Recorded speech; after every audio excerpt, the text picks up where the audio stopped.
Begini, karena ini sudah fase tanggap darurat dalam bencana, sehingga yang melit adalah BNPB. Jadi modifikasi cuaca untuk tanggap darurat dilaksanakan BNPB, tapi kami terlibat untuk mendukung, terutama teknologinya dari BMKG, yaitu kami ada deputi khusus modifikasi cuaca dan perakiraan cuaca. Jadi cuacanya atau lokasinya harus dimodifikasi di titik mana, di zona mana, itu yang menentukan BMKG. Nah, jadi ini kan prediksi sampai tanggal 11 itu kan curah hujan relatif masih cukup tinggi, dan lahannya di kawasan atau di area yang rawan banjir dan longsor ini kan sudah rentan ya, sudah daya dukung kapasitasnya untuk menerima hujan itu sudah sangat lemah, sehingga kami tadi dikoordinasikan oleh Bapak Menko PMK bersama Kepala BNPB dan kami BMKG akan melakukan modifikasi cuaca. Konsepnya adalah menghalangi atau awan-awan yang harusnya bergerak bertiup ke area yang rawan itu dijatuhkan sebelum masuk ke area rawan.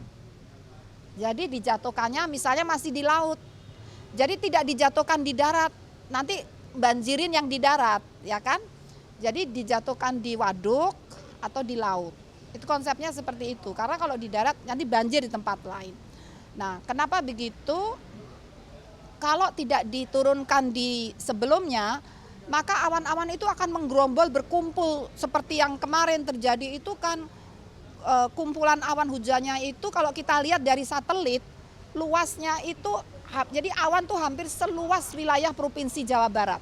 Jadi Provinsi Jawa Barat itu dari satelit itu udah tertutup awan gitu.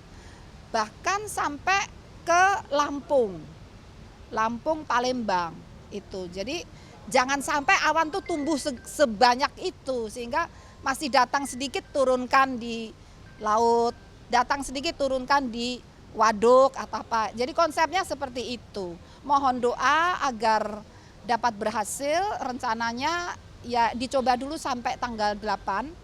Bapak Kepala BNPB menyampaikan demikian, dan nanti kami evaluasi bersama. Begitu.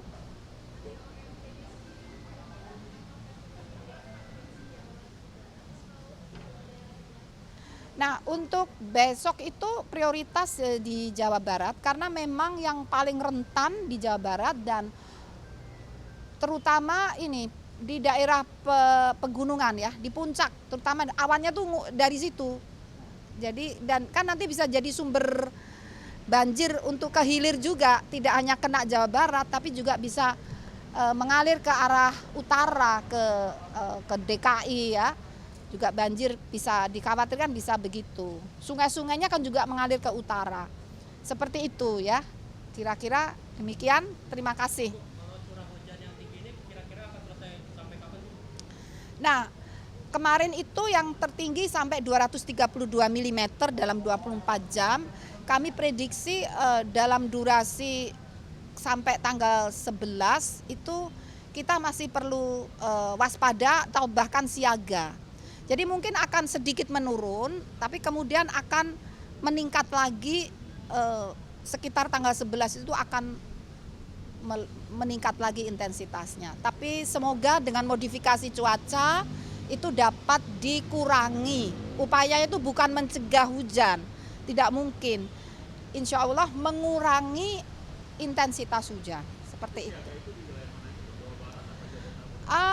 Jawa Barat, Banten, DKI, Lampung, termasuk sebagian Palembang, bahkan Bengkulu kena sedikit, ya seperti itu.